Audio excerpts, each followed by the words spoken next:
to the Rehab Christian Center Sunday morning experience. I am so grateful to be here with you today and so thankful that you have tuned in. Forgive me for running out of breath. I had to run upstairs and get something real quick, but it's so good to be here with you today.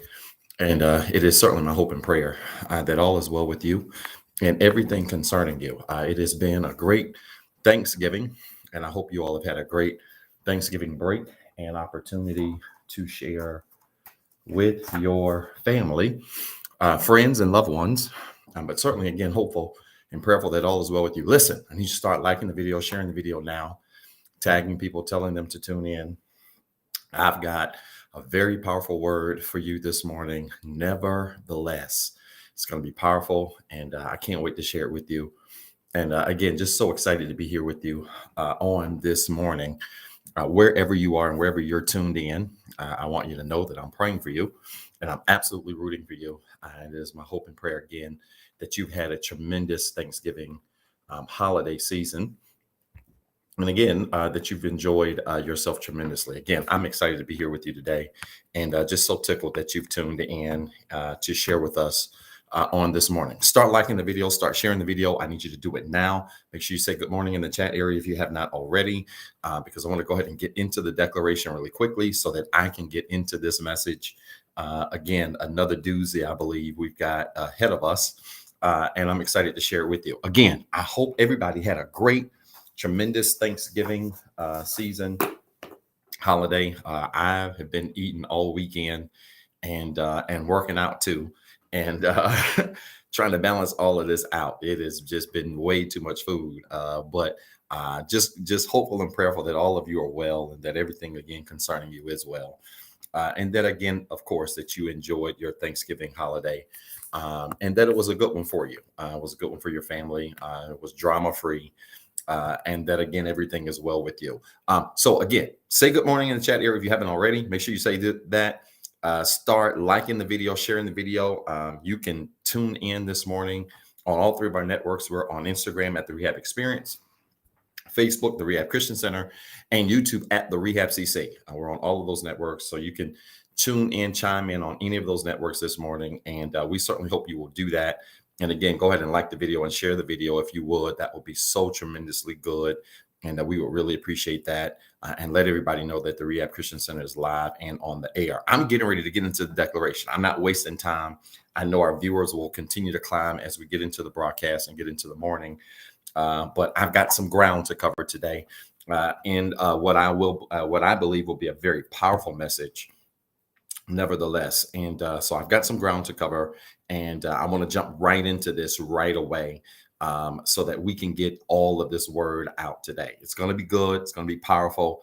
And again, I'm just so grateful that you've tuned in to share with us wherever you are. I want to say good morning to you. Good morning to your family. And good morning to everyone concerning you. Listen, if this is your first time tuning into the Rehab Christian Center, you may not know this. People often ask us, what does REHAB stand for? REHAB is an acronym that represents the 5 pillars by which we attempt to operate ministry, even in this fully virtual environment for now. Restore, evangelize, hope, alternatives, breakthrough. And so we attempt to operate ministry in that way through those pillars. And so every single Sunday, we walk through what we call our declaration. And I believe in the power of declarations, affirmations, that in fact, the things we speak into our lives do in fact manifest into our lives in physical form. Thus, we have to be very careful of the words we speak over our lives, concerning our lives. And so we're going to walk through this declaration. You should see it on your screen on all of our networks. And I always take my time to go through the declaration and pause and give you time to repeat after me. Why? Because I want you to start off your week speaking the right things concerning your life, speaking the right things concerning your family, speaking the right things concerning your career, speaking the right things concerning your relationships and everything concerning you. We want you to speak those things correctly in your life. And so we're going to walk through the declaration. And so wherever you are, you might be getting ready for brunch. You might be still laying in the bed, or maybe you're on the road heading to work. I want you to repeat this after me as I say this declaration. I'm going to say it and then pause to give you an opportunity to share with me this declaration, because again, I want to make sure that you are speaking the right things over your life as you start your week. It's so important. Every Sunday we do this. before we get into the message. And we want you to do this so that you are, again, speaking the right words over your life. All right. So you should see it on your screen. You'll follow along with me. And I want you to repeat after me as we say it. All right. Say it with me. Restore. We declare that everything that is broken, lost, hurt, or destroyed that belongs to us and has been designed by God is restored. My faith is restored. My joy is restored. My mind is restored.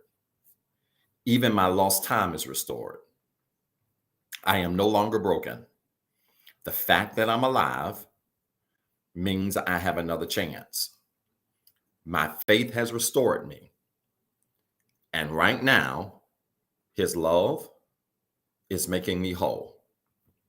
Evangelize. Say it with me. We declare that God helped us so we can help somebody else.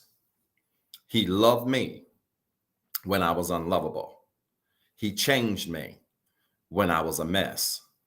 His love lifted me when I was down. I'm not perfect, but I am free. And anything that came for me can't keep me because I'm free. My circle is next. My family is saved. My friends are blessed. My plans are successful. My goals are ahead of schedule. And anything connected to me is blessed, just like me. Hope. Say it with me. We declare that everything that is missing is not lost. In Jesus, I have hope. And this hope makes me confident. It doesn't matter what happens to me or around me. I'm going to win. My relationships are winning. My goals are winning. My family is winning. My neighbor is winning. This city will win, and my role has the victory. My past is defeated, and my future is brighter today than it was yesterday. Alternatives. Say it with me. We declare that God made us different. I'm a royal child, the light of the world, and the hope of my city.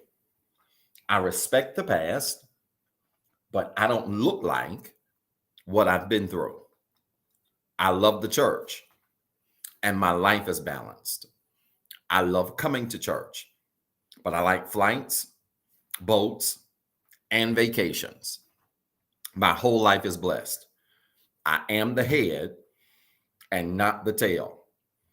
I am above and not beneath.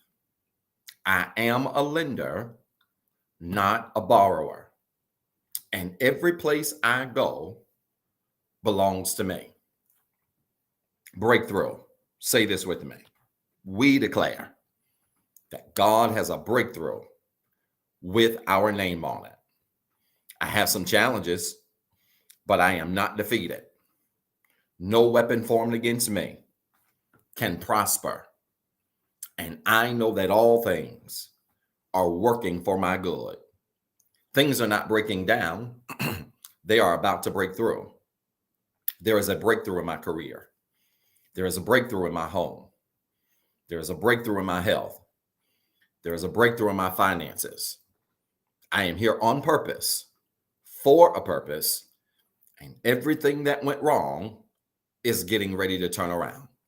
My friends, did you make that declaration with us today? If you did, do me a favor. I want you to type in the comments really quickly. This is the last Sunday in November.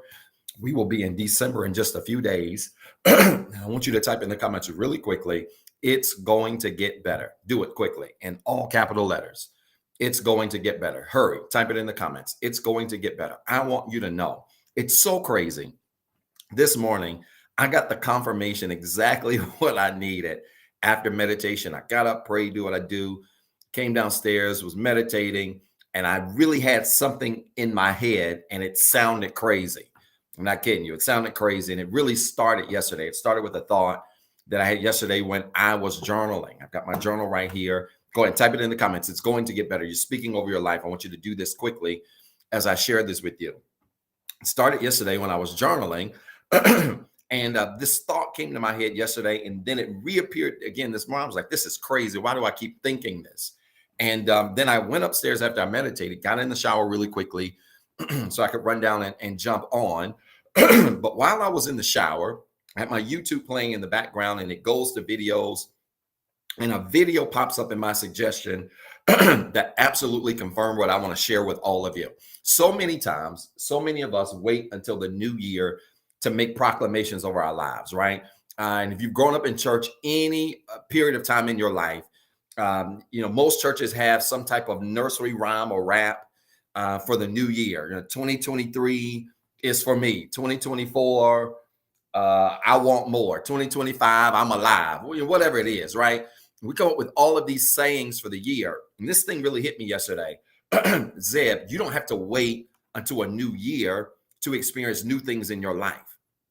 In fact, not only do you not have to wait until the new year to experience new things in your life, I'm enough God that what you're dealing with right now is going to be the end of it. It sounded crazy to me, but somebody needs to hear this, that November is going to be the last month that many of you are going to have to deal with some of the things you're dealing with in your life. And I know that sounds crazy to some of you. I know that sounds far-fetched to some of you.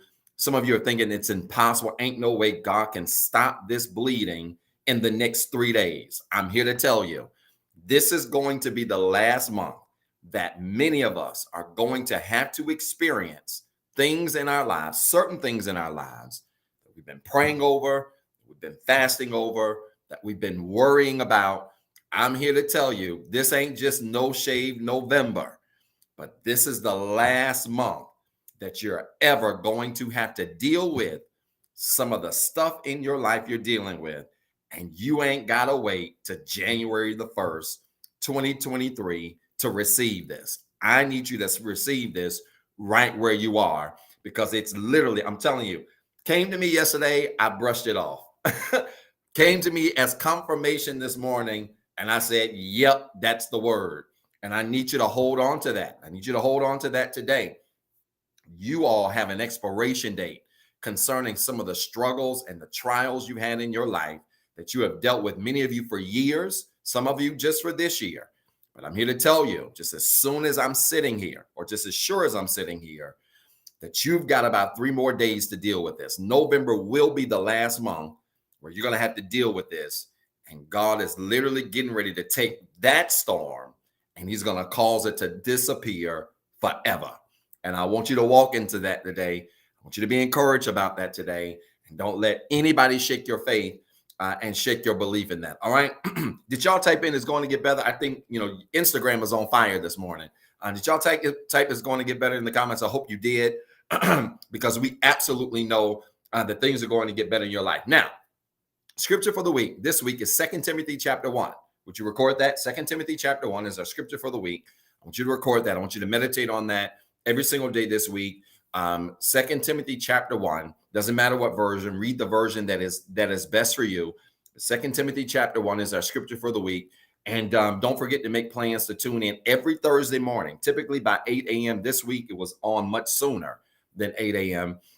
You can check in for Explanation Thursdays, where we do a 5-minute explanation of the scripture for the week. This week, I did it live because it happened to fall on Thanksgiving Day. So I actually did it live this week, and it was great. Several of you actually tuned in. But make sure you tune in for Explanation Thursdays this Thursday by 8 a.m. in the morning, where we will do a 5-minute explanation of 2 Timothy chapter 1. And we want you to tune in for that explanation, and let's see how much that makes sense and how you can apply the word to your life. All right. And of course, share our videos, share our videos on your stories. Make sure you use the hashtag REHABCC, all of that stuff, and we would appreciate it. Now, let's get into the word. I want you to type in the comment today what I'm teaching. It is nevertheless, one word, nevertheless. It's what I'm teaching today. I want you to put it in the comments, all capital letters. You know how we do here at Rehab. We take notes in the comments, because I have many people that tune in that are working second, third shift jobs that cannot type, that cannot fully concentrate. They go back and watch the replay. And so it is your notes that are not only beneficial to you, but that they are a help to somebody else. So I want you to put it in the comments today. Nevertheless is what we're going to deal with. One word, but it's a powerful word. And we're coming out of St. Luke chapter 5, verse 1 through 7. All right. St. Luke chapter 5, verse 1 through 7. Nevertheless is the message. Type it in the comments. You're going to be the smartest person at the water cooler all week long, just as you always are. And I'm excited to be here today. Listen, again, I hope you had an amazing Thanksgiving. If you have not liked this video, I need you all to start sharing the video quickly. Let's get our numbers rising this morning. Start sharing the video quickly. And again, I hope you had an amazing Thanksgiving, just as I have. And I'm praying for you. St. Luke chapter 5, verse 1 through 7, NIV. Nevertheless is what we're teaching. This is going to be good. Get ready. All right. Now, look at this. Verse number 1, St. Luke chapter number 5, verse number 1. It says, one day as Jesus, I'm in the NIV, by the way. It says, one day as Jesus was standing by the lake of Gennesaret, the people were crowding around him and listening to the word of God. Verse 2. I'm in St. Luke chapter 5, verse 2. He saw at the water's edge 2 boats left there by the fishermen who were washing their nets. Now, let me pause here. I want you to record this quickly. This is your first note. Put it in the comments. The most underrated quality of Jesus was his ability to multitask. This is going to be so good. The most underrated quality of Jesus was his ability to multitask, right? The most underrated quality of Jesus was his ability to multitask. Come on, put it in the comments. Hurry. The most underrated quality of Jesus was his ability to multitask, meaning if you follow the stories of Jesus in the Bible, what we know of him and the miracles he's performed, he literally had the ability to be doing one thing in one place and still be able to fix something else somewhere else. Okay? He could literally be doing one thing and fix something else and do it all at the same time. Okay? So I think one of the most underrated qualities of Jesus that people don't really talk about, that I want to spend a little bit of time on this morning to just set the stage for where we're going, is the fact that because his power was so much in demand, he could rarely be focused on just one thing at a time, right? His power was so much in demand that he could rarely be focused on just one thing at a time. Again, it was in demand. People were always pulling on him, tugging him, wanting miracles, needing this, needing folks to be healed, needing wine to be replenished. Whatever the miracle was, people were always tugging on him, but he had the ability to literally be at one place doing one thing, but while in that place fixing another problem. And this shows what we call his omnipresence, which means he has the ability to be God, but also be present everywhere at all times, which means, again, he can be God, but he can be present everywhere at all times. He can be God. He can be in my house. He can be in your house. He can be at your job. He can be at your doctor's appointment all at the same time, right? And this is what makes him God. This is what makes him powerful. And this provides the number one reason why we should never worry in our lives. I need y'all to hear me. The number one reason you should never worry in your life is because God can be everywhere at the same time. I need you to record that. The number one reason you should never worry in your life is because God can literally be everywhere at the same time, which means he can be fixing your problem and still see my problem going on, be handling your problem and deal with my problem at the same time. And we're just talking about 2 people.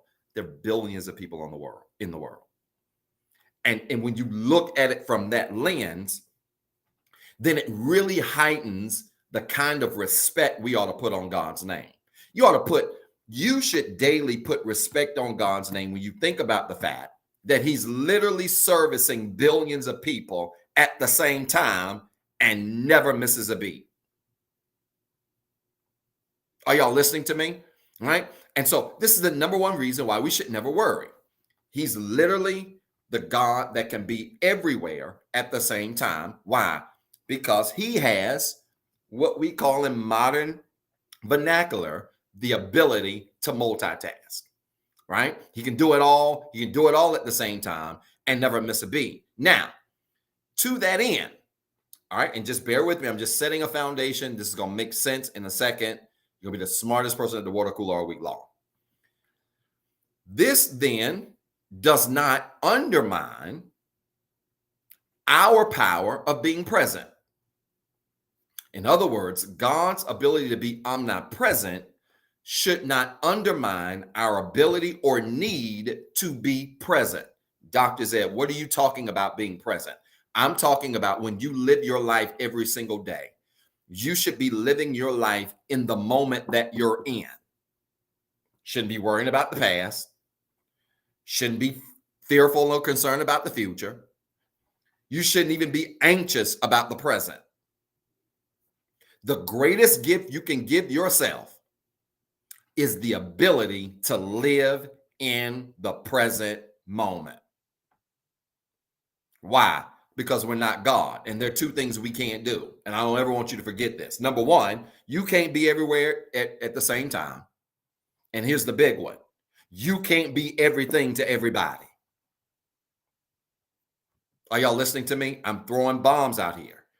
You can't be everywhere at the same time. And you can't be everything to everybody. And so you might as well, when you live your life, live it to the fullest in the present moment. I want you to record this. Your goal this week. Dr. Zeb, are you giving us homework? I am. I'm giving you homework. Here's your homework for the week. Your homework for the week is for every moment that you are in to simply concentrate and focus on that moment. Don't be at work worrying about bills. Okay? Don't be at the dinner table stressed out about work. Be at the dinner table and literally look at your food and focus on your food and eat it. Sounds so ridiculous, doesn't it? But it's not, because where we mess up is we find ourselves present moments or situations are presented to us in our lives on a daily basis. And many of us are missing the miracle of the moment because we can't live in the present. I want to say that again, and I need you to record that. Don't miss the miracle of the moment because you can't live in the present. Don't miss the miracle of the moment because you can't live in the present. You're so worried about everything from the past. You're still upset about stuff in the past. You're still so fearful and anxious about what's going to be in the future that the miracles that are in your present moment are literally passing you by.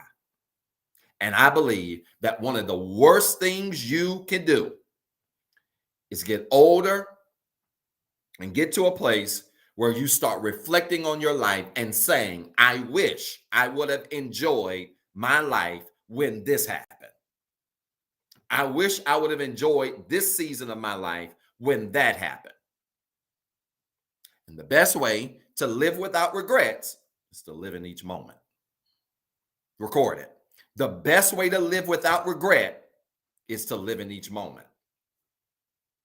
Come on, y'all. Y'all not writing fast enough. Typing fast enough. The best way to live without regret is to live in each moment. Stop being anxious about the future. Stop being upset about the past. And literally, when you're at your desk at work, focus on your work at your desk. If you're at the dinner table with your family, your spouse, children, or even by yourself, focus on the people at the table and your food. It is okay to cut your phone off while you're at the dinner table so you can focus on the food you're eating. Dr. Zeb, I can't cut my phone off. Then put your phone in your bedroom and sit at the table and focus on the meal you're eating. Because we miss the miracles of the present time because we are so distracted by everything else. And a friend of mine give me what I thought was one of the greatest compliments I've heard in a long time. And this probably won't mean much to many of you. But she said to me, she said, I notice, that when you eat or, or if, you're out, you don't pay attention to your phone. Like you literally are present where you are. And that was a major compliment. And I'm going to tell you why. The reason that's a major compliment is because one of the things that I learned over the last 2+ years is that so many times we miss the enjoyment of the life God has given us in the present because we are so distracted by everything around us, and especially that device we call the phone. Right? Yeah, I love to take food pictures. You follow me on social media, you're going to see a food picture probably once a week. All right? I'm a foodie. All right? Slim, fat. I talk about it all the time. Right? I'm a foodie. I might take my phone out and take a picture of my food, put my phone up, I'm going to eat my food and enjoy it. If I'm home with my kids who are out eating, I'm going to put my phone up and I'm going to enjoy my meal with my children and have conversations with them. There was a day, and many of you may not have ever experienced this day, but there was a day, I remember growing up, there was a day where we literally sat at the dinner table and we didn't have homework, we didn't have laptops there, we didn't have none of that stuff. You had to sit at the dinner table and literally sit there and eat your food and have conversations with the people around the table. And I didn't even realize it then, didn't realize it until I got older, that even doing that taught you how to be grateful for the moment that you were in and be thankful for the people that were around you at the table. All right? And so you got to know this. You're not God. You ain't God, number one. And number two, you can't be everything to everybody. And this is big, because when you really embrace that you can't be everything to everybody, then that's going to cut out half of your stress. Somebody needs to hear this morning. Right? I got about 50 of you online between all of our networks, and somebody needs to hear this morning. I'm going to say it slow. You better stop trying to waste your energy being everything to everybody. You can't solve everybody's problems. You can't fix everybody's issues. You can't heal nobody's body. You need to stop wrecking your brain and wasting your energy trying to be everything to everybody. Some of you are wearing yourself out over grown kids making grown decisions, and you still trying to be mama and tell them what to do. Stop wearing yourself out trying to be everything to everybody. Some of you can't even enjoy your life because when you go to bed, you are worried about the decisions that other people have made, about the choices other grown folks have made, about the dumb things other people have done. And I'm here to tell you, if you could be everything to everybody, you would be able to solve everybody's problems. Stop trying to be everything to everybody. Let me tell y'all something. As you live, you discover the power of each moment. You recognize how precious each moment is, and you understand this. Watch this. Sometimes you are not successful because of ability. Sometimes you're successful because you ain't all over the place. Listen to me. You need to record that. Sometimes we are successful not because of ability. We are successful because our lives aren't all over the place. Meaning we ain't worrying about stuff we can't fix. We ain't worrying about problems we didn't create. We're not trying to fix everybody, trying to save the world. Some of us have that complex where we want to get in and rescue everything and fix everything and save everything. And the reality of the matter is, Superman never worked on the clock 24/7. Even Jesus on the seventh day, God on the seventh day did what? He chilled and he rested. And some of you are wearing yourself out because you're all over the place. And you need to learn how to live a life that says, I'm going to do one thing at a time because I ain't God. He's the multitasker. I'm not God. I'm going to do one thing at a time. And whatever I'm focusing on the moment, I'm going to give it all my effort. I'm going to give it all my attention. I heard a speaker on YouTube, and it was a very powerful thing. This lady out of California was sharing. It was a very powerful concept that she shared, and it really stuck with me and resonated with me. This was Friday, I believe it was. I was in my house. I was cleaning my house, and she said something that really resonated with me that really spoke to this. And that's this. Anytime you engage in a space or engage with a person, it should be your goal to leave something with them. I want to say this again. Anytime you engage in a space or engage with a person, it should be your goal. Y'all like the video, share the video. It should be your goal to leave something with them, right? And so let me just use this as an example. If you are on the phone with a friend, say you're on the phone with the best friend, you talk regularly or whatever, maybe you don't talk regularly at all, but you're on the phone with a friend and you're on the conversation with them, you're having a conversation with them on the phone. By the time that conversation is over, you should be able to say to yourself, as a result of this conversation with them, I left something with them that's going to positively impact them. The reason why that's important is because if you can do that, then it shows while you were having that conversation, not only were you physically present, you were mentally and emotionally and all of these other leads present. And when we are present in every moment, we leave a deposit where we are. I want you to record that. When we are present in every moment, we leave a deposit where we are, right? So when you spend time around people in your day-to-day living and you are in their presence and they are in your presence, when you leave, they should feel like you've left a deposit into their lives. If not, you were not in the present moment, right? You were not in the present moment. And I like that, Sonae. Because that's always been a goal for mine. She says, everyone leaves me better or thinking more positive.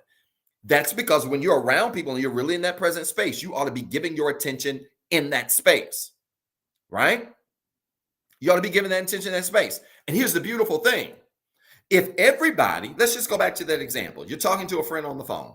If both of you come to that space and both of you come to that space saying, I'm going to make a deposit in this conversation that ensures that the person I'm talking to knows I was present, right? And then that person says, I'm also going to make a deposit to ensure that the person I'm talking to knows I was present in that space. Guess what? Nobody leaves not fulfilled. Nobody leaves feeling like they're in a one-sided, lopsided relationship or friendship. Can I help y'all? This is going to be on my 5 things this week, and it's going to bless somebody's life. This thing hit me this week real hard. I'm in a season of my life. I'm not talking about relationships. I'm talking about friendships. I'm in a season of my life where I've given so much of myself to people, where I'm in this season, I don't have time for any more lopsided friendships. None. When I show up in spaces, I show up present. When I show up in spaces, I show up giving everything I have. This is going to help somebody. When I show up in spaces, I give my undivided attention in that space. And so, because I do that, the expectation is that when I'm doing it, I expect the space to offer me the same thing. And if the space, i.e. the friendship, can't offer me the same presence that I'm offering, it's lopsided.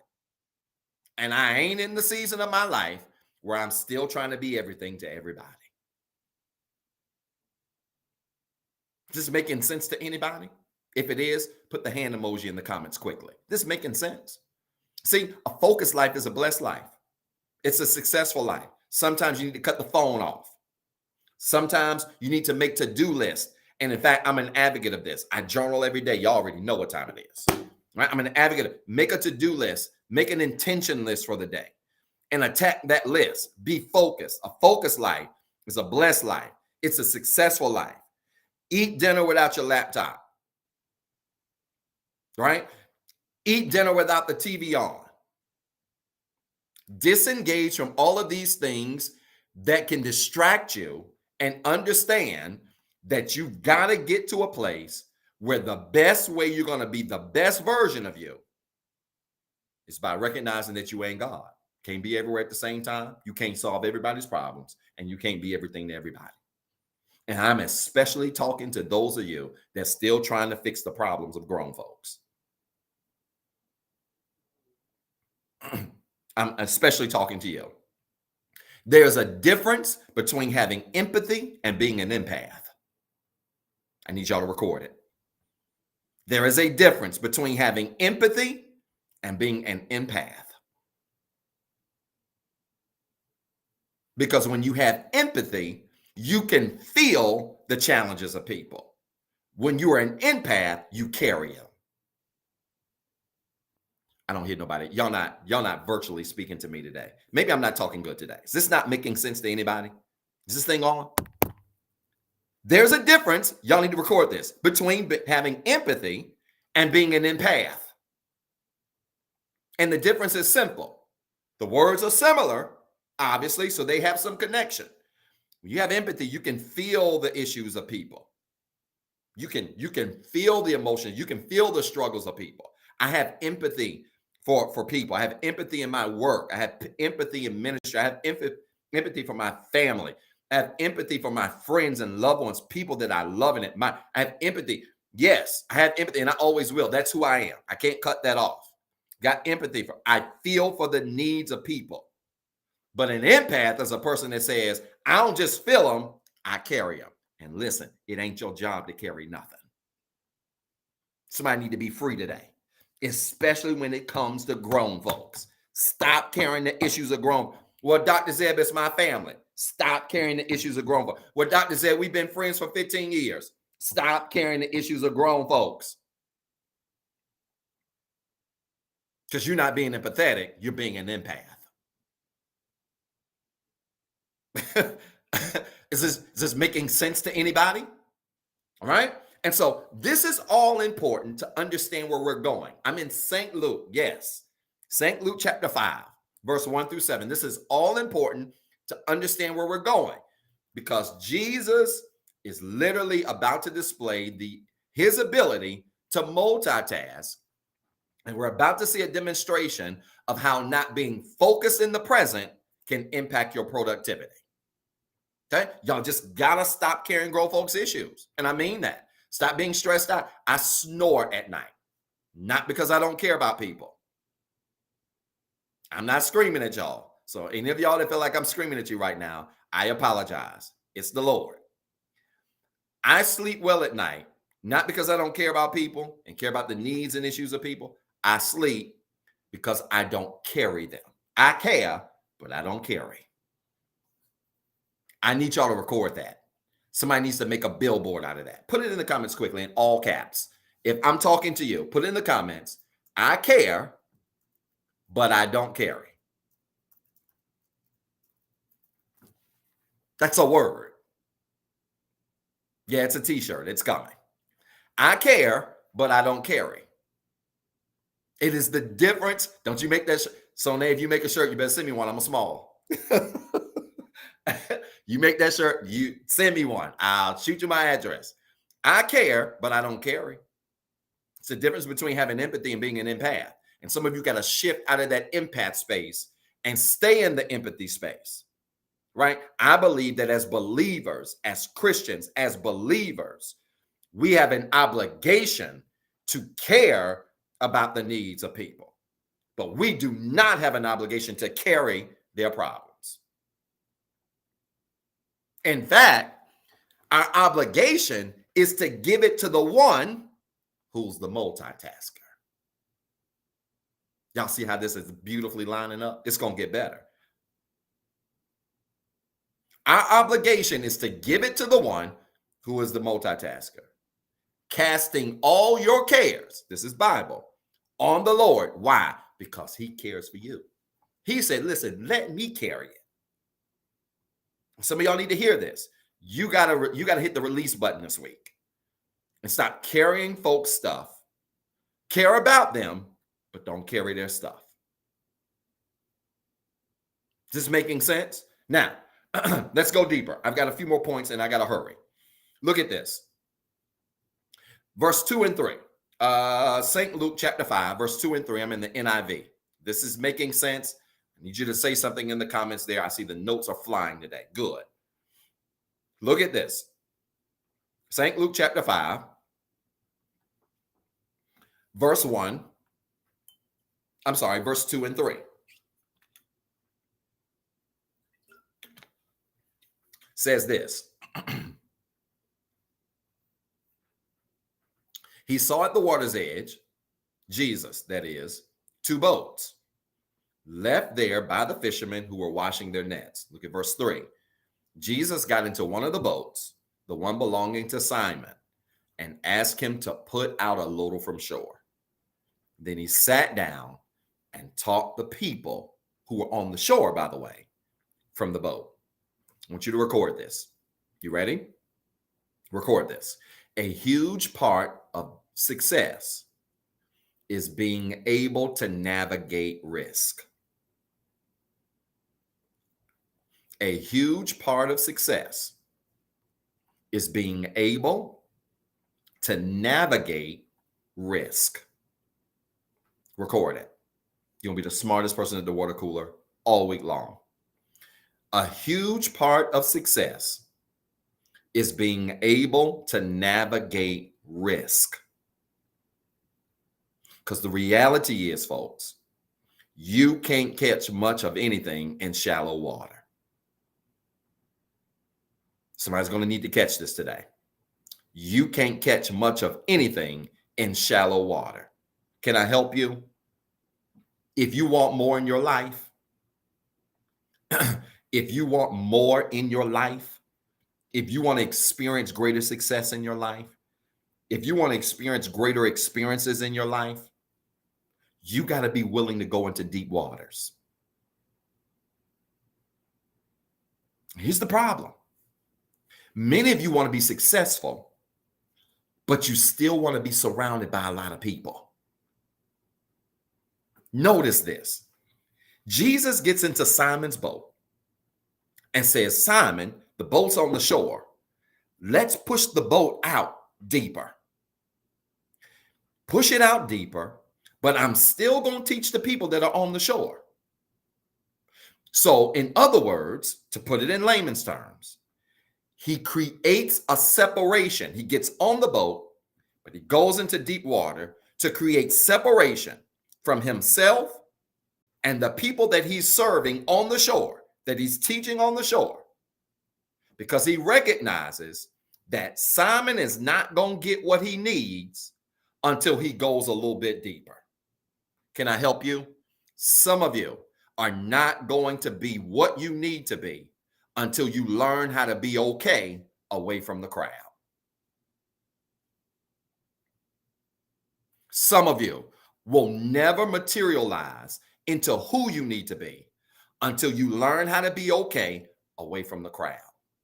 Can I help y'all? I sat in my house this weekend, and this was probably one of the most peaceful weekends of my entire life. I didn't have to go Black Friday shopping. I didn't need to have company all in my house. I didn't need to have to be in the mix. I literally sat in my house, ate, watched TV, and repeated. And it was a peaceful time. You've got to get to a season of your life where you don't need people around you to be okay. Where you don't need people around you in order to be successful. Where you don't need people in your corner in order for you to execute the business. We are one of the few churches that are still fully virtual. This is not by choice. Now, one of the few churches that's still fully virtual. Let me tell you something. It takes big guts, trailblazer guts, to hold to your guns and your focus and your purpose. When everybody else is doing whatever on the shore, to go out in the deep end and say, but this is what I'm supposed to be doing. And some of you have missed what you're supposed to be doing because you're measuring what you're supposed to be doing by the people that are on the shore instead of being willing to go deeper into the water.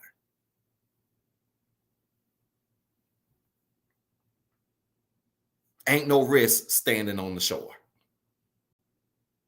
Ain't no risk standing on the sand. But the deeper you get into the water, that's where you begin to see risk. See, listen, shallow waters are safe. When the water is shallow, it's safe. Shallow waters are safe, but it's also the place where people settle. Do y'all mind if I take 3 minutes to explain this? Shallow waters are safe, but it's also the place where people settle. Y'all might want to record this. Shallow waters are safe, but it's also the place where people settle. You know why people settle in shallow waters? Because they don't have to worry about drowning. It's kind of hard to drown in a foot of water. Don't have to worry about getting bit by a shark. They don't have to worry about knowing how to swim. Shallow waters are safe, but it's also the place where people settle. It's easy to live on the shore. And let me help some of you. Some of you aren't winning in this season of your life because you refuse to get in the water and take the risk to go deeper so you can have a greater reward. So you've settled in your career. You took jobs that were easy, that paid you decent, but you took jobs that were easy. Why? Because that kept you on shallow ground and ensured your bills could get paid, ensured you would always have a paycheck, ensured that you would always have a career or job. Instead of going after the position where maybe 20% of the position you've never done before. In an industry you've never been familiar with. And taking the risk to go in deeper waters, but to also have a greater reward. Dr. Zeb, I don't understand that. Let me give you something I bet y'all will understand. Y'all always understand this. You ready? I've had a lot of people reach out about me restarting my relationship talks on my personal social media channels, and I'm going to do it soon. I don't know how often I'll be able to do it, maybe once a month. But let me give you an example that many of you do understand. Y'all, you ready? Y'all understand this in the concepts of relationships. Some of y'all dating losers in the shallow water. Ain't no risk with them. If it don't work, you don't really lose nothing. Because, I mean, who are they? What are they bringing to the table? Besides a seasonal smash, maybe a couple of dollars, or maybe some Instagram pictures. They're not challenging you spiritually. They're not growing you emotionally. You're not around them and you don't feel empowered when you're around them. You feel like you're in a normal relationship, and normal is shallow. This thing on? Normal is shallow. Meanwhile, you have people who you could date that come with a challenge.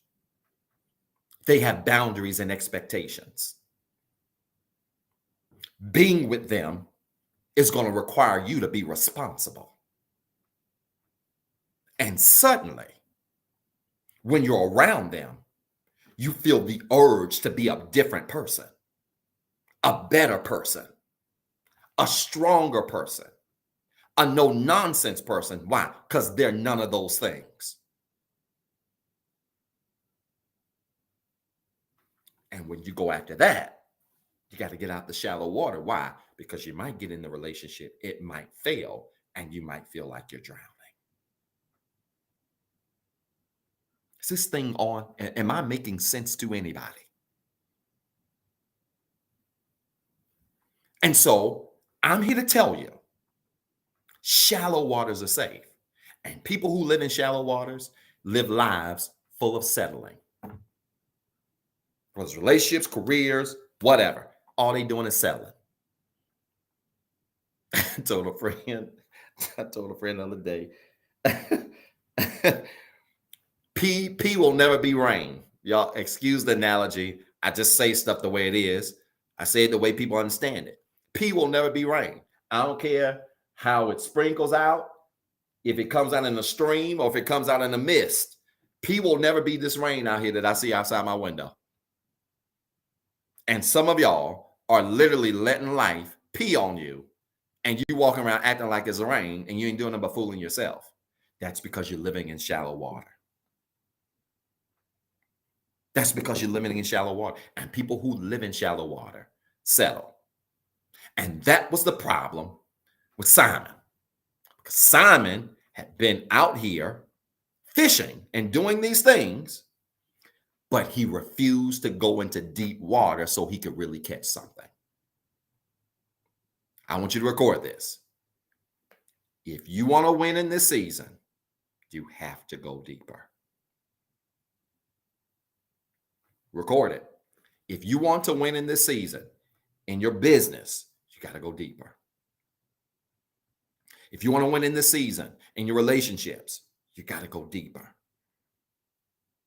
Some of you need to evaluate your friendships and your friendship circle and ask yourself, is this the best set of friends that I have in my life? Is this the best that I can do? Because we are the sum average of all of our friends.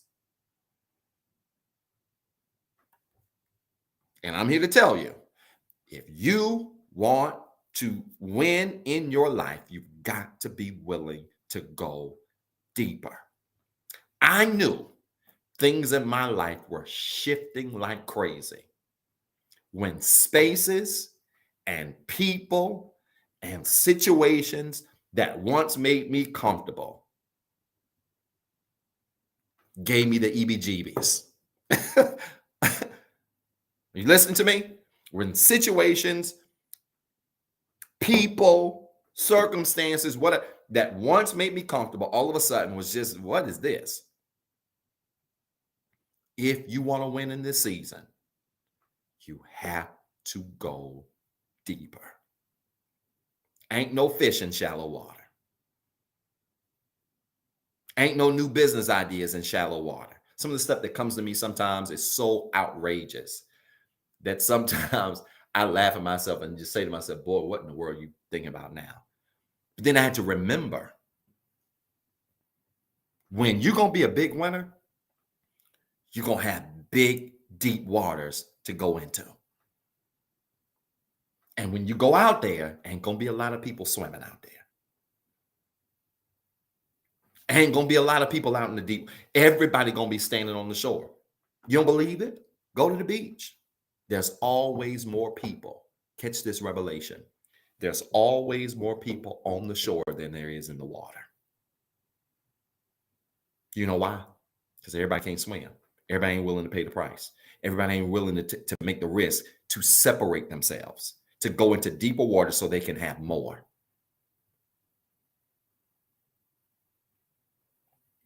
There's a reason why more people stand on the sand than they get in the water. And the same thing applies in your life. Are y'all listening to me? Is this making sense at all? Okay. All right. Let's get into the good stuff. Verse 4. Y'all ready for this? This is going to be good. Y'all like the video, share the video if you haven't already.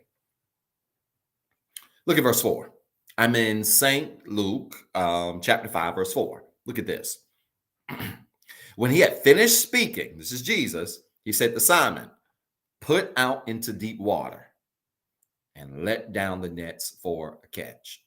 All right? We said this. If you want more in life, you can't be afraid to go deeper. Now, this is important. Jesus gets into the boat of unproductive fishermen. Simon, right? He gets into Simon's boat. Simon is a fisherman, but on this day, he's not productive because he ain't caught nothing. And he gets into the boat of somebody who's not productive and tells him to go out from the shore or to go deeper. And the larger point of this is this. Record this. Deep waters are not always safe, but they always produce. Deep waters in our lives are not always safe, but they always produce. if you're into the stock market, investing, things like that, you understand well as I do that the greater the risk, the greater the reward. Yes, with great risk comes great danger. But I'm here to tell you, while deep waters are not always safe, they always produce. You're not going to find, it's rare when you find a shark just get brushed up onto the shore. That's rare. It doesn't happen a lot. It's like winning the lottery. Like, you're not winning the lottery every day, right? The chances of a shark just washing up to shore just rarely happens. I'll tell you where you can see some sharks. Go parasailing. Remember the last time I went parasailing? Where was I? Was that Mexico? I think I was in Mexico.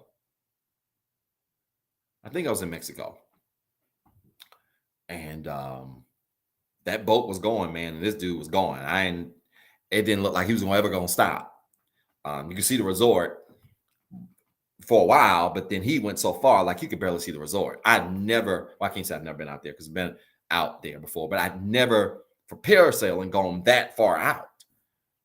And we were so far that, he's looking, he's like, y'all, look, you could see little fins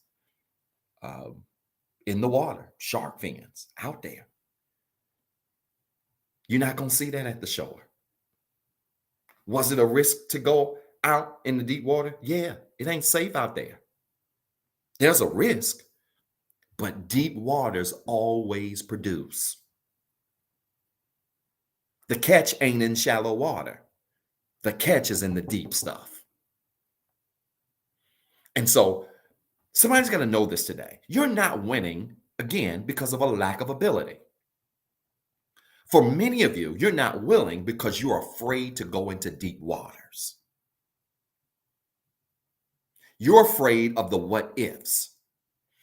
And anytime you allow what ifs to control your life, you will always be stuck in shallow water. All right? What will produce is in the deep water. The catch, I like that, is in deep waters. It's not in the shallow space that you're living in, which means you got to get uncomfortable for a season so you can be blessed for a lifetime. I need you to record that. Be willing to get uncomfortable for a season. Be willing to get uncomfortable for a season so you can be blessed for a lifetime.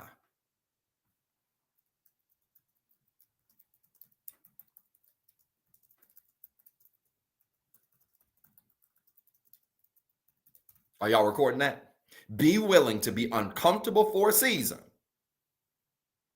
so you can be blessed for a lifetime. I don't know who Roman Ashley Photo is, but I love that verse. Isaiah 43 is a powerful chapter. Thank you so much for putting that on the comments.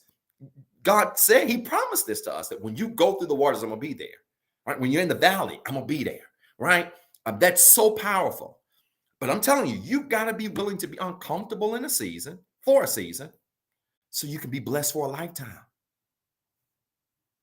Can't be so worried about what the water might do to you. Go through a season where you don't have a lot of friends. It'll make you appreciate being a great friend. Be willing to go through a season where you're working a job you can't stand and people that you can't stand, because it's going to make you become a better employee and prepare you for the dream job that's coming.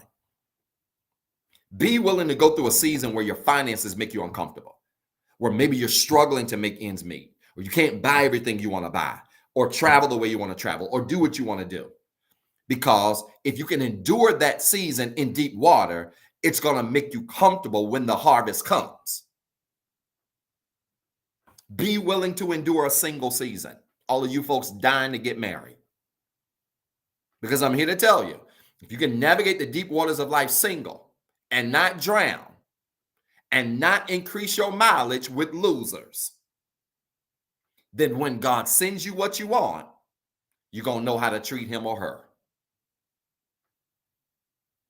That's just it. Many of us don't want to be uncomfortable.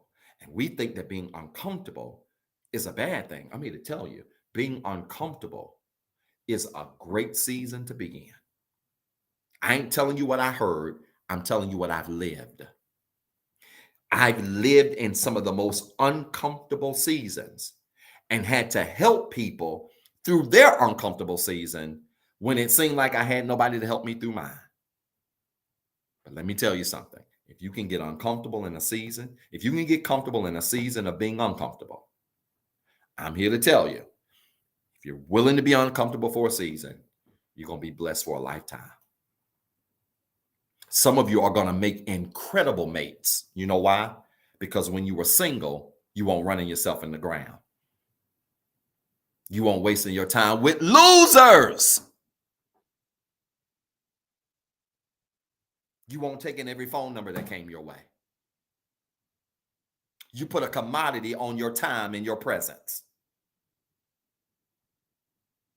You in deep water. It's lonely out there. You look at the shore and everybody in relationships. But what you don't realize is if you learn how to swim out there, that when God gives you what you've been praying for, you're not going to waste it. Is this making sense to anybody? All right. So it's uncomfortable out there, but learn how to swim in the deep water. Now, this is where it gets good, y'all. Last point and I'm done. Y'all give me about 6 more minutes and I'm finished.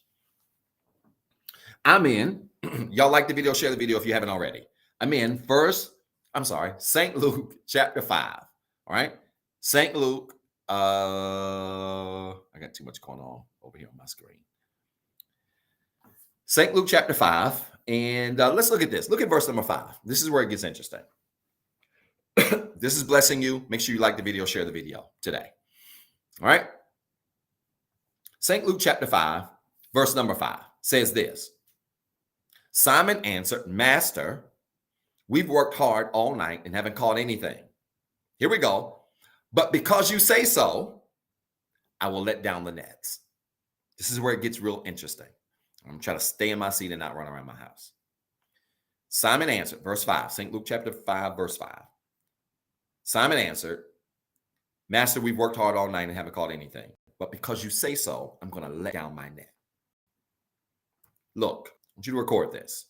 Never confuse hard work for productivity.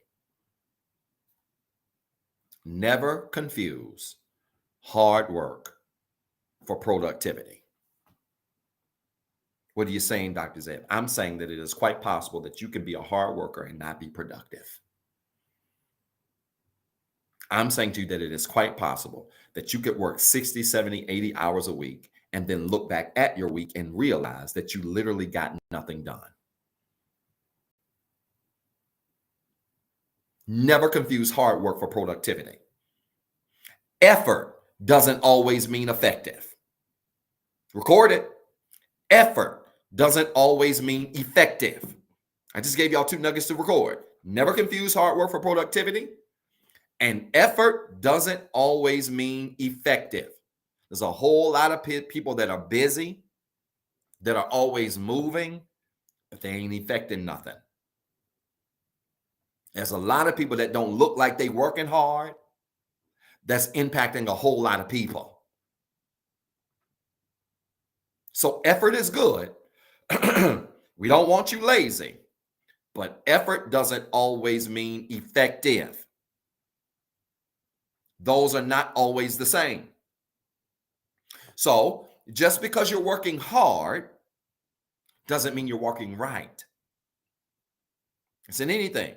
Dr. I understand why my career isn't working the way I want to. I'm putting in all the effort. I'm getting all these degrees. I'm getting certification. Nothing's working. Just because you're working hard doesn't mean you're working right. There's such a thing as being able to work smart and hard. And what Jesus is really showing Simon is that while you are a skilled fisherman, you're working too hard, trying to find fish in a shallow space. I want you to come out in the water a little bit deeper. You ain't going to have as much control over the boat as you do in shallow water. But what you can produce is going to be greater, even when it looks like you're hardly working.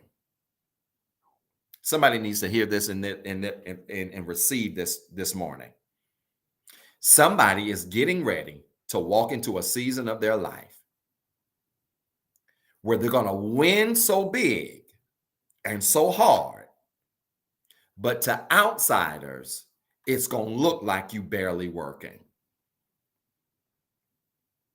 And some of us are about to enter into a season of our lives where we're going to win big and win in a tremendous way, but it's going to look like we're not working because we took the risk to go into deeper waters.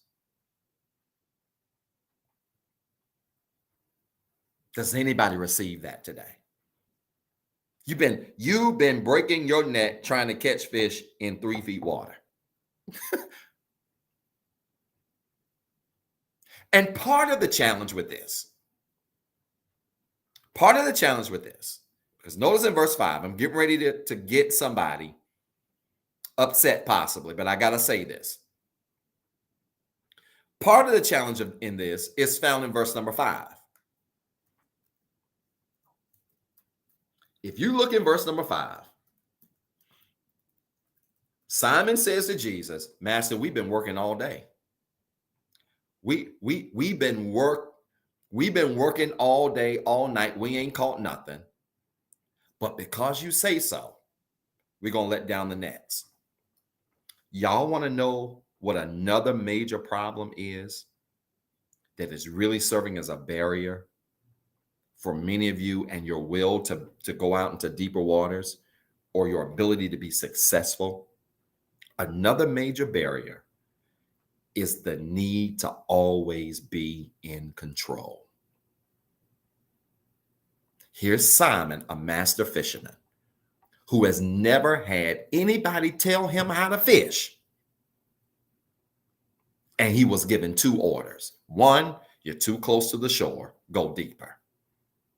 2, when you get out there, as crazy as it sounds, you've been letting down your net in shallow water. I want you to go to the deep stuff and put your net in the deep water.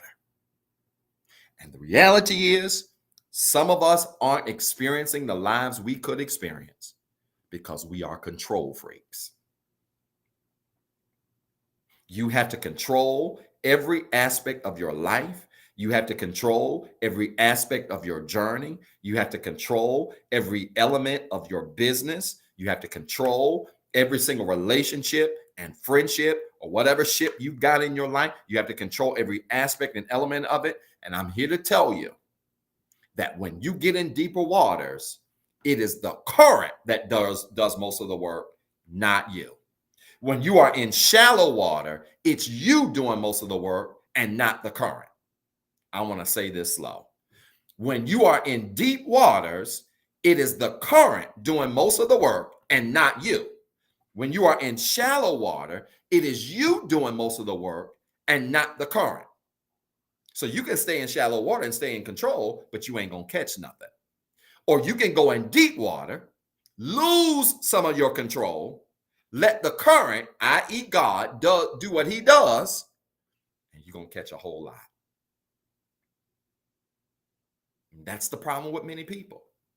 Many of you have hit a wall in your life because you gotta be in control. And the beauty about going into deep water is that the deeper the water, the less your ability to control the outcome concerning your situation. Let me tell you a prayer that I prayed to God. Y'all ready for this? This is good right here. You ready? I had prayed this simple prayer to God. God, here's a list of things that I want for my life. Different areas of my life. Here's a list of things that I want. But this is the thing, God. If you got to take me in deep water so that I don't get in the way and try to control the situation and end up with shallow fish, put me in deep water with the understanding that these are the things that I want you to work out for me. And when you pray that prayer, he starts orchestrating things in your life. and weird stuff starts happening. Different things starts moving. But you got to realize it ain't your job to control that. The deeper the water, the harder it is to control the ship. Let it go. I like that. Let it go. Let go of your control of a situation. Yeah, I know you've been praying over it. I know you've been fasting over it. You've been meditating. You've been doing affirmations. You've been doing, I know it. That's fine. But after you do all of that, let go and let God do what he does. Because when you do, you're saying, God, if you got to put me in deep water, I know I ain't going to drown. And I know all the fish I've been trying to catch is out there in the deep. If you want something significant, you got to go to the deep water. Everybody's starting a business. That's the people on the shore. I ain't trying to offend nobody. Y'all listen to me. Let me challenge you this morning. Everybody's starting a business. Look up. Folks are starting businesses at a monumental clip on a daily basis. Everybody's starting a business. That's the shore. It's filled with people. But not a lot of people starting businesses that's having major impact. That's bringing significant change. That means you got to float out in the water a little deeper. That means you might have to struggle for a while. That means you might have some quarters or some years where you don't have a profit, you have a loss. But your product is different. Your product is sustainable. Your service is 5-star. Y'all not listening to me. I would rather you relinquish your control of getting a few customers now and float out in the water. Go through some hard, turbulent seasons where the water is knocking your boat everywhere. But knowing that what you're trying to catch is swimming out there in the deep water. Are y'all listening to me? People are losing because they want to be in control. And I can say this from personal experience because I have been there. I have been one of those people that you would label a control freak, where literally I had to control every element of every aspect of everything in my life to the T. Why? Because I was just one of those A personalities where I just had to make sure things work right. And to be sure that it worked right, I felt like, hey, if I did it, then it's going to come out right. I'm like the person that somebody just put on Instagram that completely describes where I am now. _ get carried away. Get carried away. Wow, I just said that slow. Y'all on these handles. _ get carried away. Wow, you see how slow I was reading that? Just said something that completely reflects where I am now. I used to be in that place. I had to control every little detail and just make sure, so I can make sure it came out right. You know where I am now? I've set my intentions. God, here's my list. If I could show y'all my journal, you can see the stuff that I write about every day. I know what's happening. I know it's working. I know what's coming my way. So I set my intention, i.e., I go out into the deep water, and now I'm like, get carried away. I'm just floating. No control. I'm literally out there with my hands behind my head, on a little float, chilling. You know why? I ain't worried about drowning. That's where my catch is. That's where the fish are. That's where what I want is. I'm floating. And when you get to a place in your life where you relinquish control over the things concerning your life, you will find yourself floating in deep water and eventually floating exactly to what it is you want from God. You got to stop being a control freak. You can't be in control of everything. Now, I like this because in this version, verse 5, NIV, this is my last point and I'm done. In this version, in verse 5, it says, because you say so. It says that Simon says, because you say so, I will let down the nets. I like the King James Version. Let me tell you why. Because in the King James Version, it says, and Simon, this is verse 5, St. Luke chapter 5, verse 5. It says this in the King James Version. Simon answered, no, and Simon answered, saying unto him, Master, we have toiled all the night and have taken nothing. Nevertheless, at thy word will I let down the net. So in the King James Version, it doesn't say because I said so or because you say so. In the King James Version, it says, nevertheless, at your word, I'll do it. Why is this important? Because Simon did not move because he believed. He moved because everything he tried did not work. Some of you are at a place right now where literally you've tried everything but going out into deep water. You tried everything but going out into deep water. But Simon's response has to be your response. Because you say so, I'm going to do it. I.e., nevertheless. You know what makes the word nevertheless powerful?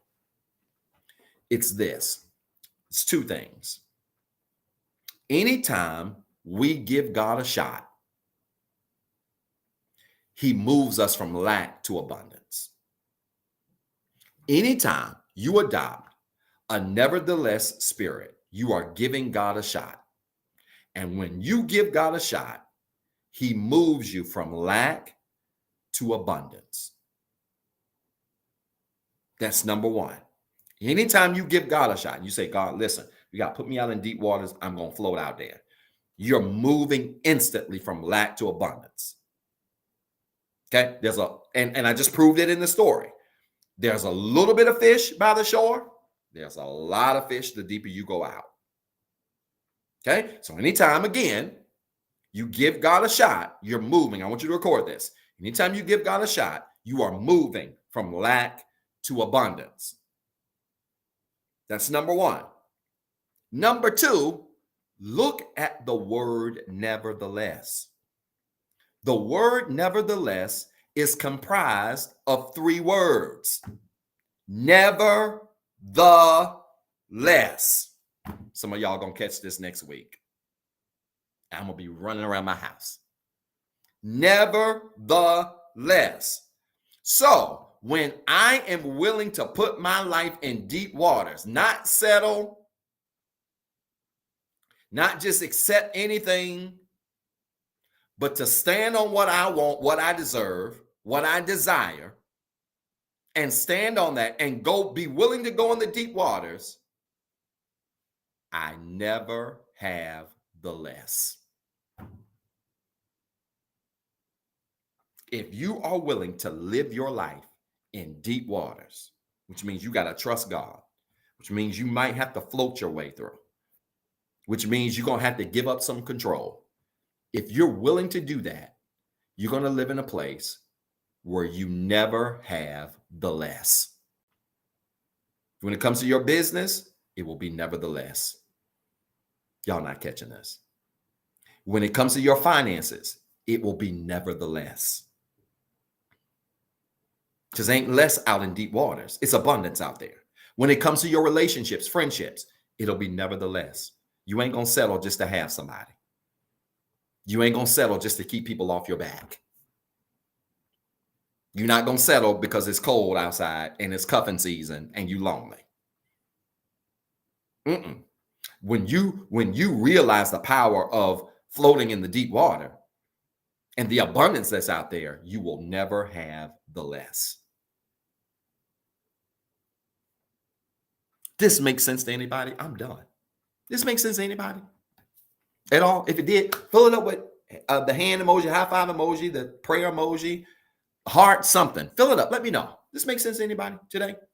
I told you this is a powerful word because somebody need to be reminded that anytime we give Jesus a shot, he moves us from lack to never the less. In fact, you ought to type that in the comments with the dash. I wish I could do it. Never dash the dash less. That's where he wants you to live. In nevertheless. And you ain't going to live in nevertheless chilling on the shore. Chilling in safe spaces.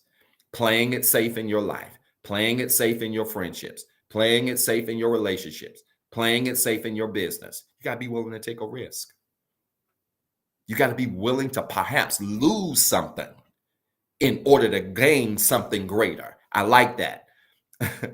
Underscore get carried away completely threw me off today. I was looking so slow trying to what it carried that right, that was so crazy. But nevertheless has to be where you are. It has to be where you put every area of your life. Nevertheless. And the only way you do it is being willing to get away from the shore. Listen, y'all, I want to pray for you. I'm done. I want to pray for you. This message blessed you. You've got a prayer request. I want you to type it in the comments right now. Maybe this is your first time watching Rehab. You don't understand what I'm asking you. Every single morning, I get up at 4:28 in the morning. Now, I've been getting up at 4:03 in the morning. I told you all, I think it was last week or week before last, now that the time has changed and it gets lighter earlier, I can now infuse 2 miles of a walk into my morning routine, combined with working out, combined with praying, combined with meditating. I do a lot in the morning between 4 and 8 a.m. It's what it requires. And it requires, actually, ironically, Nick, requires a lot of discipline. Yes, I ate like a pig on Thanksgiving, but I worked out hard Friday morning, and I worked out hard yesterday morning. So I get up every morning, 4:03 every morning, and I pray over your requests. And so if you've got a prayer request, I want you to type it in the comments right now. Maybe you're saying, Dr. Zeb, listen, I got a prayer request, but it's kind of personal, and I don't want everybody in my business. And I know everybody go to church don't always not necessarily be in your business. You can email your prayer request to info@rehabcc.org. If somebody would just drop that in the comments so that everybody sees it, info@rehabcc.org, and put in the subject line prayer request. All right. info@rehabcc.org, and put in the subject line prayer request. That email address or that email will get routed to my personal email. We'll see it, we'll read it, and we will respond to you and let you know that we are praying for you. I believe this. I still believe in old-fashioned prayer. You don't have to have money for people to pray for you. You don't have to have status or social position for people to pray for you. In fact, you don't have to do anything but just simply be living. I believe that prayer belongs to all of us, and we are all worthy of somebody praying for us. I can say this because somebody prayed for me. My parents may still be tuned in. They are my pastors. They prayed for me when I couldn't pray for myself, when I didn't have the strength to hold on myself. They prayed for me. I put them on my story, my page for Thanksgiving. I was just really thankful for a lot this year. Things are going so well, but so thankful for my parents. They prayed for me when I didn't have the strength to pray for myself. I know they prayed for me, and all of us should have people in our lives who are praying for us, right? Who are rooting for us, who are encouraging us. And I want to be that person for you. If you've got a prayer request, type it in the comments quickly. I see them starting to come in. Good. Pray for my family, change my mother's health. Good. Discipline, wisdom, clarity, ease of mind. I love that prayer request. God is a God that will bring clarity to your life. I promise you. You don't always like what he said or what he shows you, but he will. Maintaining health, good. My business and endeavors, my career, my educational choices. This just great stuff. To see the deep waters, to be intentional in seeking that water without understanding the waves and not needing to understand the waves. That's a powerful prayer request. Migraines. I'm absolutely praying for those of you that have migraines. I've got some friends that are dealing with that as well, Nick. Migraine issues, people that are still dealing with complications from COVID. So many things going on right now. But I want to pray for all of those things. Type the prayer request quickly, would you do that? And then after you do that, I want you to put your hands together like this. It's going to sound weird, but follow me. I want you to clasp your hands like this as a sign of symbol of faith. Why? We're not in person. I want you to imagine that we are holding hands, right? That you're holding hands to the persons that are watching this broadcast with you. I want you to clasp your hands like this as a sign of symbol of faith. After you type in your prayer request, I want you to do this because we're going to pray together. I'm going to put my hands like this. You're going to do your hands like that. And we're going to touch and agree through the virtual airwaves and pray together. Can we do that? All right. Type in your prayer request. As soon as you finish, clasp your hands, and I want you to join this prayer. Father, in Jesus' name, I thank you today for your word. Thank you for this time of gathering you've given us. I pray this prayer that something was said that has encouraged, that has empowered somebody through this word today to not live their lives in shallow water, but to have the strength and the courage to go out into deep water. I thank you, God, for speaking to all of our hearts today regarding your word, regarding faith and trust in you, and having the confidence and the belief to know that you will never carry us into a depth of water without giving us the ability to float in it. Help us, God, to float in spaces that feel uncomfortable. Help us to float in spaces that seem uncertain. Help us to float in spaces where we don't have answers. so that all of our trust and reliance is on you. Now, God, I selfishly lift up to you every single prayer request that's been typed in our comments, every single prayer request that's sitting in my inbox right now, every single prayer request that's been typed as somebody's watching this as a replay. We lift it up to you now, God, and I lift it to you and ask you to answer the prayers of your people as only you can. I want you to make ways. I want you to open doors. I want you to meet needs. I need you to heal bodies. I need you to correct conditions. I need you to fix circumstances.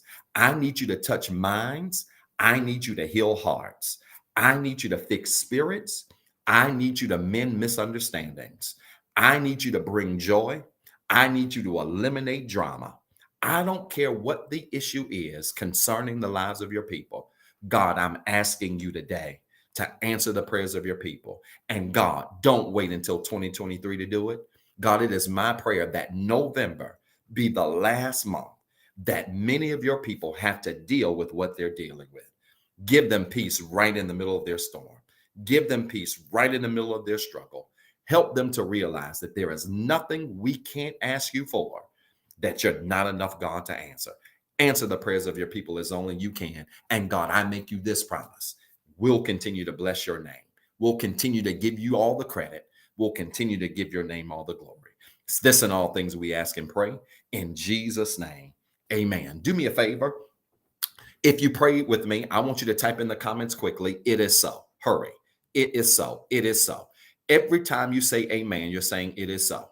Every time you say amen, you're saying it is done. Every time you say amen, you're saying it is complete. I see you, Mother Brenda. I am absolutely praying for you, your family, all of you. Come on, put it in the comments. It is so. It is so. It is so. The word amen is translated in the Greek as it is so, it is done, it is completed, it is finished. It is so. Come on, y'all, quickly. It is so. It is so. I know God's answering your prayers. I know he's making a way. I know he's meeting needs. Listen, while you're typing that, if anybody wants to be saved, if anybody wants to dedicate their life to Christ, if anybody wants to commit to God, I need you to do me a favor. I want you to stop what you're doing. You might be at brunch right now. I literally want you to put down the bacon. You might be laying down. I need you to sit up in bed. All right. You might be brushing your teeth. Hurry up and rinse your mouth out. All right. I need your undivided attention. If you're driving, I want you to pull over. Why? Because if you want to dedicate your life to Christ, I want you to know that right now you can be saved. The Bible tells us in Romans 10:9 that if we confess with our mouths, believe with our hearts that Jesus is who he is and did what he did for us. And I'm paraphrasing, we are saved, right? You've got to believe in the story of Jesus Christ and accept that story as a part of your story in order to be saved. It's that simple, which means doesn't matter if you're not perfect. Look around. Nobody else is. It doesn't matter if you're not doing everything right. Look around. Nobody else is either. It simply matters that you believe that Jesus has the ability to rescue your life right where he is because of what he has done for you. It's that simple. Listen, my friends, if you want to be saved right where you are, I want you to stop what you're doing and repeat this prayer of faith with me because God wants to save you right where you are. Are you ready? Say this with me. Say it. I'm a sinner. I'm not perfect. I've made some mistakes. I have flaws and failures. But I do believe Jesus Christ was born of a virgin. He physically lived on this earth just like I'm living. But he suffered, bled, and died on a cross. And yet 3 days later, rose again for my sins. And because he lives, I can live, and I am saved.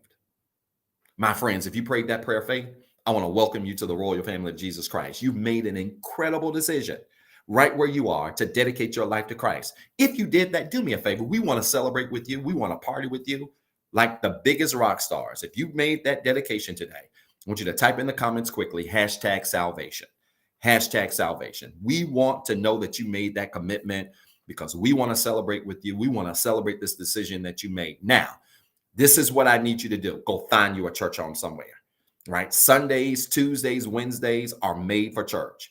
Go find you a church home somewhere, whether that church is in person, whether that church is virtual. whether that church is hybrid, whatever. Find you a Bible teaching, Bible believing ministry that you can be a part in and go dedicate your time, talent, and treasures to that ministry. Why? Because you're saved. You've made this dedication. You've dedicated your life to Christ. Now I need you to surround yourself with other believers so you can continue to grow in your faith. All right. So it doesn't matter where you are, where you live. Go find that ministry and be a part of that ministry. Maybe you're tuned in today and you're saying, listen, I want to be a part of the Rehab Christian Center. I've never heard teaching like this. I've never heard the word broken down in this way, in a way that I can understand it and really apply it to my life. And I want to be a part of the Rehab Christian Center. Listen, right now we're all virtual. We don't even have a building yet.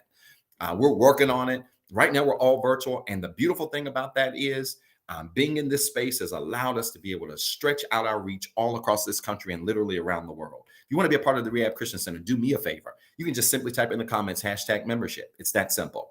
#membership. And one of our moderators will like your comment, reach out to you, get your information, and it's that simple. I'm pleased to say we're going to be starting virtual new members classes really, really, really soon. And I'm going to be able to engage with all of you. Doesn't matter where you are, to just share with you more about the ministry and ways you can be involved. Because even in this virtual format, we're still growing and evolving as a ministry. And we don't want you to just tune in on Sundays in the bed in your Snuggies and not take an active role in the ministry. All right. And so you'll see information about that coming really soon. All right. Now, I want to challenge you to give. If this message, if this ministry has been a blessing to you, if this word has been a blessing to you, I want to challenge you to give today. You should see the ways to give on your screen. You can give via CashApp, $REHABCCGIVE. You can give through our website, www.rehabcc.org, or you can give by texting RehabWorks to 336-642-3210. That's RehabWorks to 336-642-3210. Again, you can give via CashApp, $REHABCCGIVE. Website, www.rehabcc.org, and choose online giving. Or you can text RehabWorks to 336-642-3210. All right. You can give either one of those three ways. Give your tithes, sow an offering seed, and we know that God's going to bless you. How? Good measure, pressed down, shaking together, running over. He'll send people into your life to be a blessing to your life because of the way you've given. Listen, y'all, I love y'all.